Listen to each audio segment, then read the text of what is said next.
जो भी मतलब विधिवत करना है ना, रोटी भांति करना है कि आज स्पेशल कुछ करना है? जो भी करना चाहें आप। वो उठाइए ना हमारा वो घर में। हाँ भैया 20 मिनट का समय है आपके लिए क्योंकि थोड़ा सा ये नए नए लोग हैं। हाँ। बोलिए श्री चैतन्य महाप्रभु की जय। हमारे प्रिय प्रभु जी श्री अमित मिश्रा जी नित्य प्रदीप पधार जाते हैं और आपने अपने गुरुदेव महाराज से जो भी प्राप्त किया है वो शिक्षा मोबाइल के माध्यम से अपन सब लोगों के लिए प्रसाद रूप में बांटते हैं।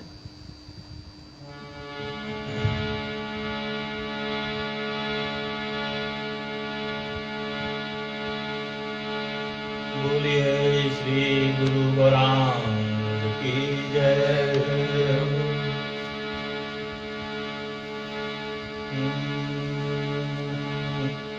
वाञ्छाकल्पतरुभ्यश्च कृपा सिन्धुभ्यश्च पतितानां पावनेभ्यो वैष्णवेभ्यो नमो नमः। मैं आप सभी वैष्णवजनों के चरणों में साष्टांग प्रणाम करता हूँ। आप सब मुझे कृपापूर्वक आशीर्वाद दें, चित्त मेरा शुद्ध हो जाए, मेरी मति भगवान के चरणों में लग जाए। आप सब ऐसी कृपा करें, सब मुझे आशीर्वाद दें।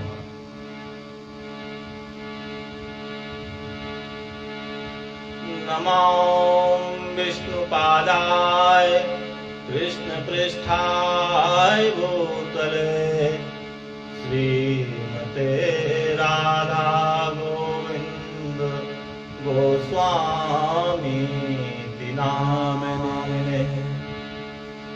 नमस्ते प्रभुपादिये देवं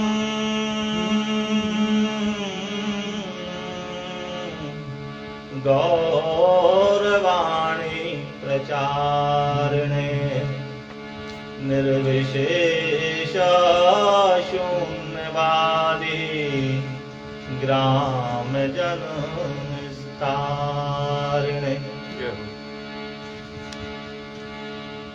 ओम ज्ञानतिमिरान्धस्य ज्ञानाञ्जनशलाकया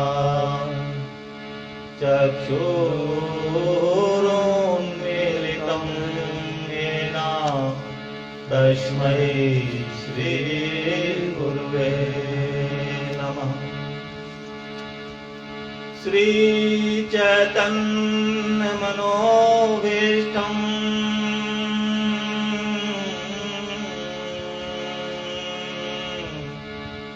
स्थापितं येन भूतले स्वयं रूपं कदा मह्यं ददाति स्वपदान्तिकम्। वन्देऽहं श्रीगुरो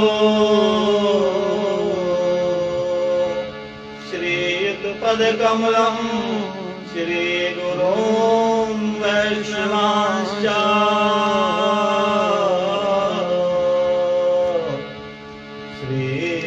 श्रीरूपं साग्रजातं सगण रघुनाथान्वितं तं सजीवम् साद्वैतं सावधूतं परिजनसहितं कृष्ण चैतन्य देवं श्री राधा कृष्ण पादान् सगण ललिता श्री विशाखान्वितांश्च। नमो महावदान्या कृष्ण प्रेम प्रदायते कृष्णाय कृष्ण चैतन्य नामने गौरद्विषे नमः। हे कृष्ण करुणा सिंधो दीनबंधो जगत्पते गोपेश गोपिका कांत श्री राधा कांत नमोस्तुते। तप्त कांचन गौरांगे श्री राधे वृंदावनेश्वरी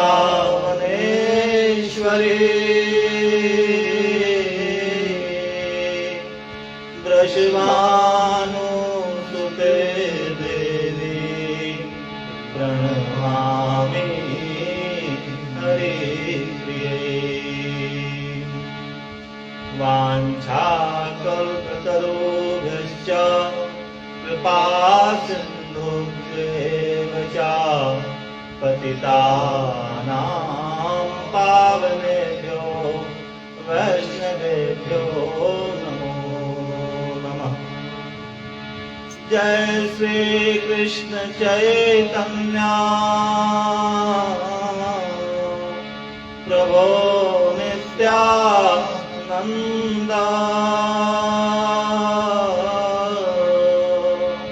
श्री अद्वैत गदाधर श्रीवासादि गौर भक्तवृंद। हरे कृष्णा कृष्णा कृष्णा हरे हरे हरे राम राम राम हरे हरे। बोलिए श्री वृंदावन बिहारी लाल की जय। बोलिए कलिमल नाशन भगवान श्री कृष्ण चैतन्य महाप्रभु की जय। बोलिए श्री सद्गुरुदेव भगवान की जय। जय जय श्री राधे श्याम श्याम।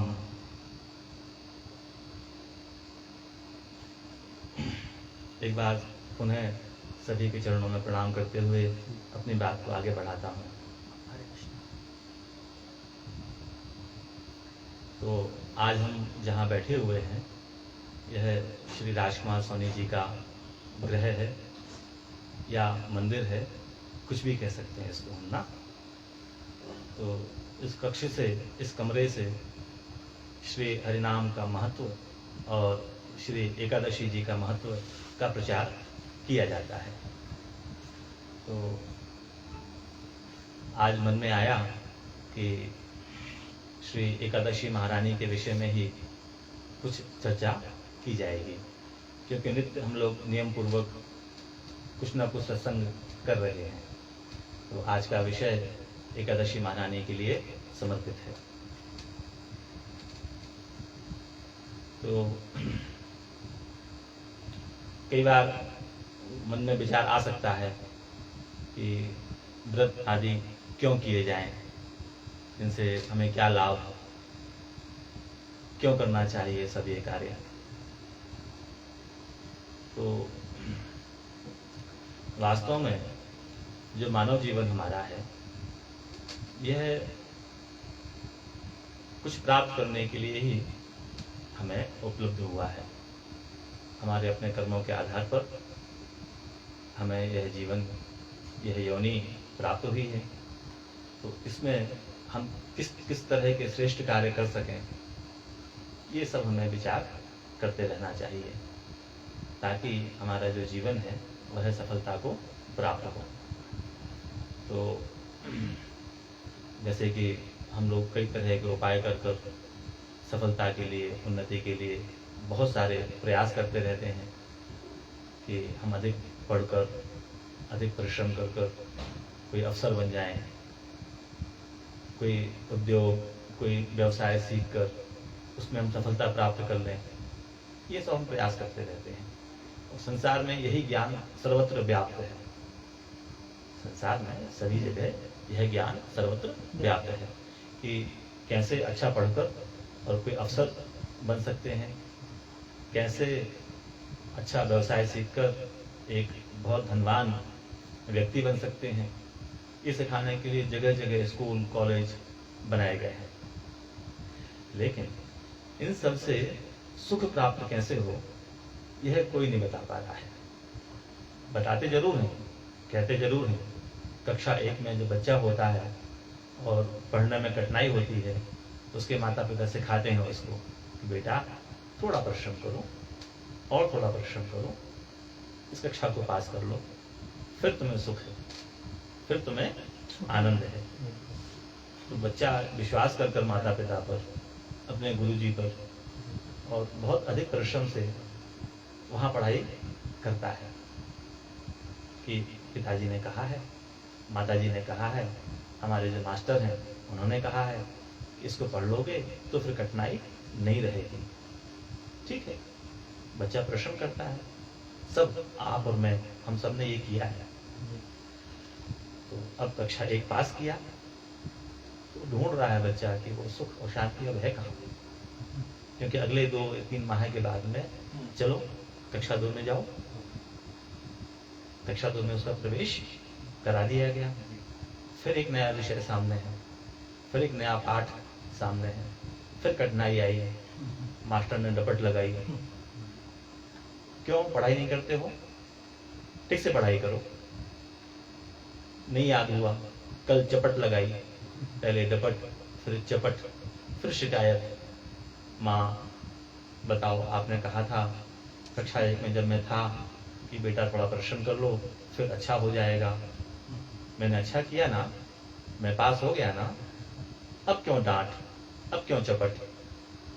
माँ कहती बेटा ऐसा है कि अभी और थोड़ा परिश्रम करो, ये पास कर लोगे फिर तुम्हारी कठिनाई खत्म हो जाएगी, फिर तुम्हें सुख मिल जाएगा।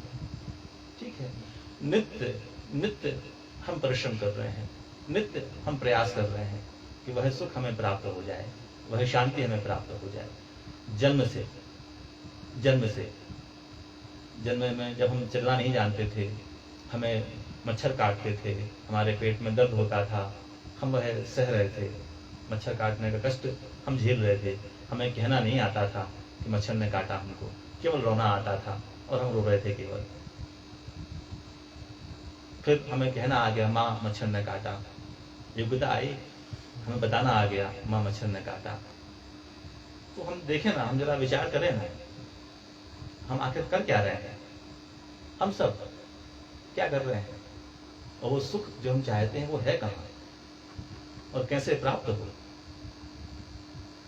कहीं ऐसा तो नहीं है कि हम उस सुख को वहां खोज रहे हैं जहां वह है ही नहीं? कहीं भूलवश हम सुख की तलाश ऐसी जगह तो नहीं कर रहे हैं जहां वह सुख नहीं है, उसको हम खोज रहे हैं?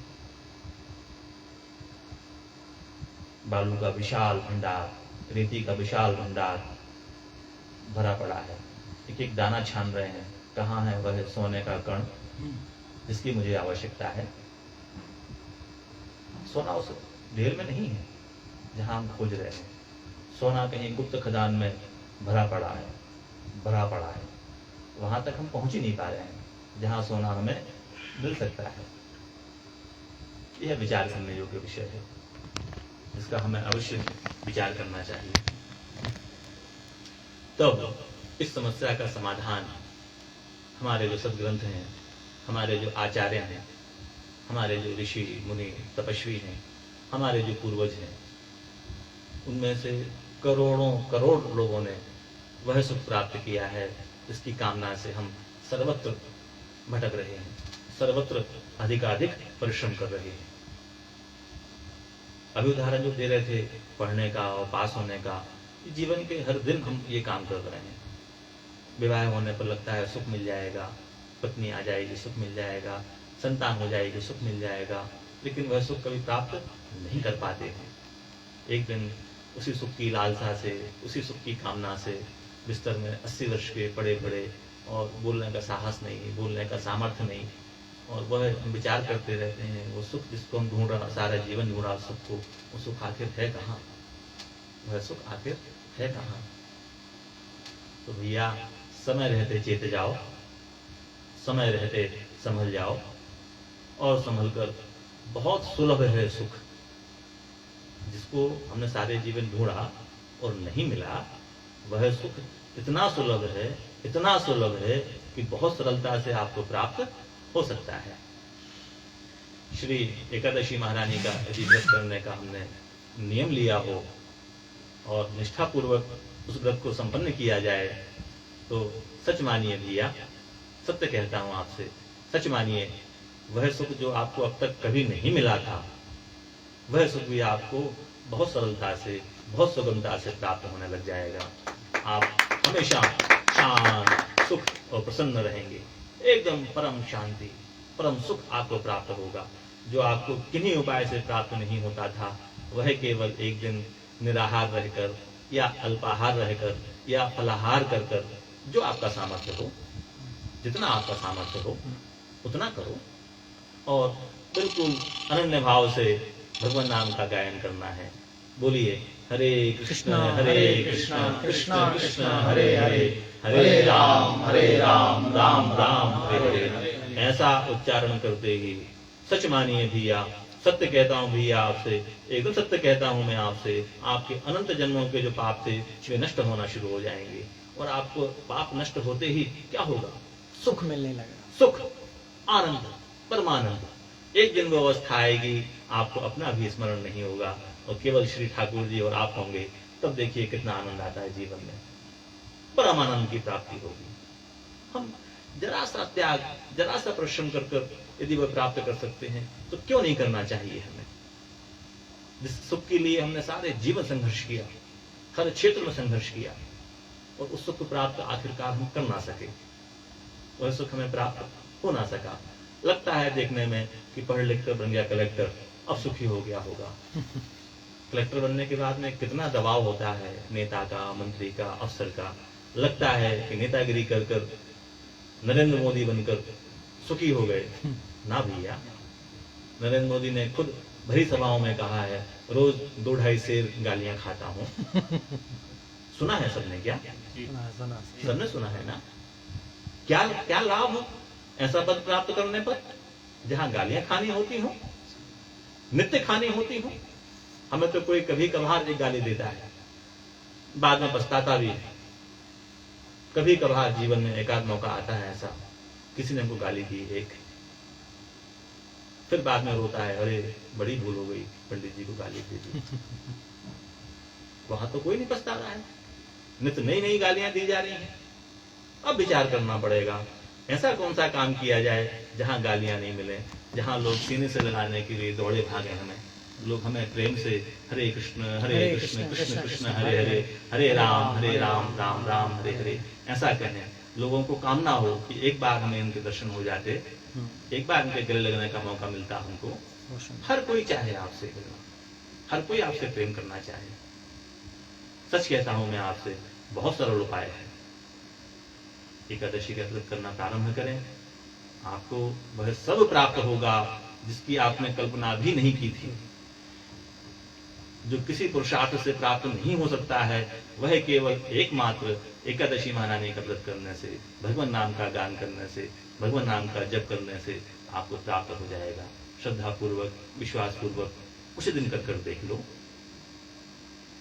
वैसे भी हम जीवन में कई बार पर्याप्त भोजन नहीं कर पाते हैं, समय से भोजन नहीं कर पाते हैं, इतना व्यस्तता रहती है, इतना काम का बोझ होता है, रखा हुआ भोजन भी हम ग्रहण नहीं कर पाते हैं। घर में भोजन का भंडार भरा पड़ा है, लेकिन काम का इतना बोझ होता है कि हम भोजन नहीं कर पाते हैं।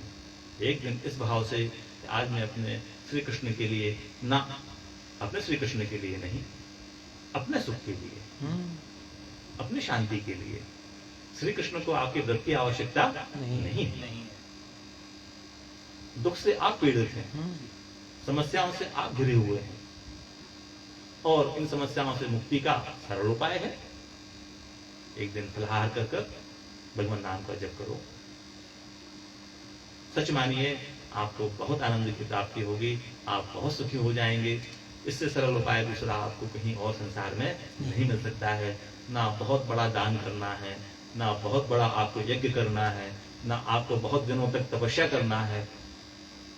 एक दिन, 15 दिन में एक दिन, माह में 2 दिन स्वस्थ रहेंगे आप। शारीरिक आपका जो विकार है उसका भी नाश होगा, प्रत्यक्ष प्रमाण मिलेगा आपको, नई ऊर्जा आपको मिलेगी। आप जो गृह कार्य करते हैं, आप जो व्यवसाय सेवा आदि करते हैं, कृषि करते हैं, वह भी आप नई ऊर्जा से कर पाएंगे। सर्वत्र लाभ, आपको हानि कहीं दिखाई नहीं पड़ेगी। जब आप एकादशी का व्रत करेंगे, भगवान नाम का जप करेंगे, सब आपको प्रेम करेंगे। ऐसा उद्यम है ये, तो सब आपको प्रेम करेंगे। आपके अंदर से प्रेम उभरेगा, फूटेगा, उमड़ेगा, घुमड़ेगा। आहा, प्रेम प्रेम प्रेम, शांति शांति शांति। जो आपके संपर्क में आ जाएगा वह प्राणी भी सुखी हो जाएगा, उसको भी आनंद की प्राप्ति हो जाएगी। आप स्वयं आनंदित, आपके संपर्क में आया व्यक्ति भी आनंदित, सर्वत्र प्रेम प्रेम। आज हमारे राजकुमार भैया कह रहे थे कि भैया हम तो सागर मध्य प्रदेश में रहते हैं, मेरी तो ये मनोभावना है, मेरी तो यह कामना है कि हमारा सारा मध्य प्रदेश एकादशी का व्रत करे। राजकुमार भैया सच कहता हूं मैं आपसे, जैसे आप इच्छा मन में करेंगे वह आपकी इच्छा श्री हरि पूरा करेंगे। ये उनका वचन है, जो इच्छा करी हो मन माही, राम कृपा कछु दुर्लभ नाही। भगवान का वचन है ये, शास्त्रों का वचन है ये। सद्भाव कर देखो, सद इच्छा रख कर देखो, और आप प्रमाण भी हैं, आप स्वयं प्रमाण भी हैं। कभी जब आपके गुरु महाराज ने आपसे कहा एकादशी व्रत करो, आप अकेले थे। जब आपने सद्भाव से कार्य करना प्रारंभ किया, आज आपके साथ लोग जुड़ रहे हैं, लोग इकट्ठा हो रहे हैं, लोग इकट्ठा हो रहे हैं, क्योंकि दुख से सभी दुखी हैं, संसार से सभी दुखी हैं। उन्हें कोई सन्मार्ग नहीं मिल पा रहा है, उन्हें कोई सद्ज्ञान नहीं दे पा रहा है। चलिए आप में हम सब मिलकर उठाएंगे बीड़ा और लोगों को प्रेम बांटेंगे। हमारा काम ही है लोगों को प्रेम बांटना, लोगों को प्रेम बांटना, लोगों को प्रेम बांटना। सभी के चरणों में पुनः प्रणाम करता हूँ, सभी से निवेदन करता हूँ, भैया एक दिन का अवश्य संकल्प लें और भगवान के नाम का गुणगान करते हुए एकादशी का व्रत और अवश्य करें। बोलो एकादशी महारानी की जय।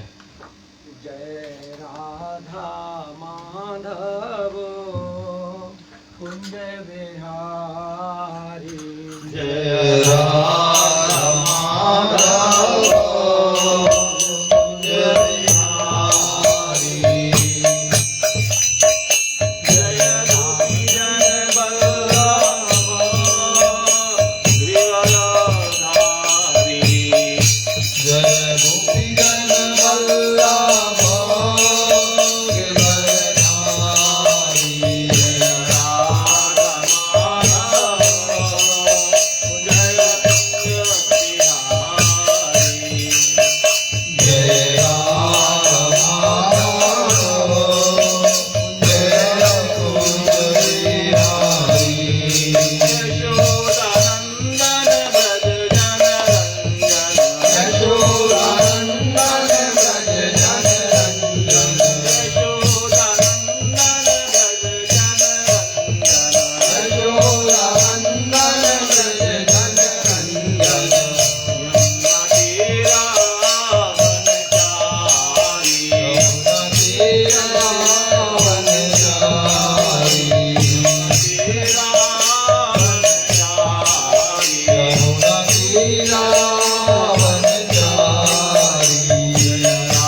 हरि बोल हरि बोल हरि बोल